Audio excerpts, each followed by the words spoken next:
Hi there, it's Jem Cunningham here, and today I'd like to talk to you about how to not take things personally when you are faced with unforeseen challenges. So how many of you, when a challenging situation arises, find yourself falling down into a trap of self-blame or self-criticism, or even really personalizing that situation? I know all too often through the work that I do that this is a really common thing, and I'm certainly not immune to it and found myself in this very situation just recently.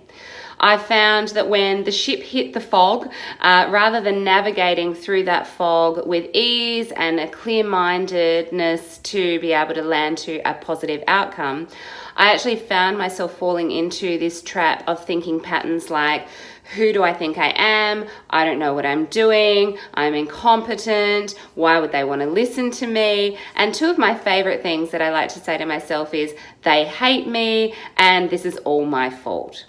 Now, if this rings true for you, which I'm sure it does for many of you, you'll also know that when you are faced with these challenging circumstances, those thinking patterns happen probably within a nanosecond of the situation actually unfolding. And if left unmanaged, what that can do is completely hijack that situation and really prevent you from actually arriving at a really positive outcome. And it can end up a really big mess. So Martin Seligman, who is the pioneer of positive psychology and also a real thought leader in this space, talks about these negative thinking patterns as personalization. And so today what I would like to do is share with you two of my favorite tips to overcome personalization. So the first tip that I want to share with you is to get curious.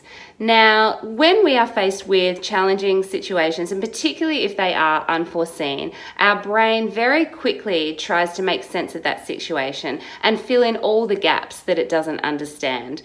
So quite often, these gaps are wild stories. So the reason why I say get curious is because you want to fill in the gaps with the actual evidence. So by asking the questions or going and finding out more information will support you to fill in those gaps, and what it will do is it will diffuse that personalization.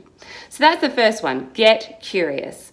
The second tip, which is my absolute favorite, and I am constantly dishing this out to people left, right and center. However, just recently when I was faced with a challenge myself, our CEO, Sophie Hampel, kindly gave me a little nudge to remind me that I probably wasn't practicing what I was preaching. And this particular tip is called own your expert. Now, what I mean by that is that you have a unique set of talents and strengths and skills and competencies and capabilities which have landed you to where you are today. You were either chosen to be where you are, or you made a choice based on all of these talents to be where you are today. You have knowledge, you have wisdom, you need to own it. This is what Martin Seligman calls adopting optimistic thinking as opposed to pessimistic thinking, which is that personalization.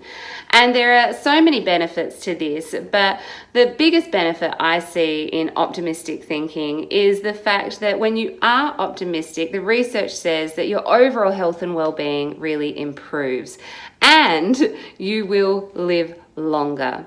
So by adopting this optimistic thinking, focusing on your talents and your strengths rather than what you're not, so you're focusing on who you are rather than what you're not, enables you to navigate through that personalization with much more ease.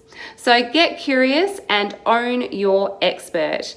That is all for today. I want to thank you for your time, and I really look forward to connecting with you again soon. All the best.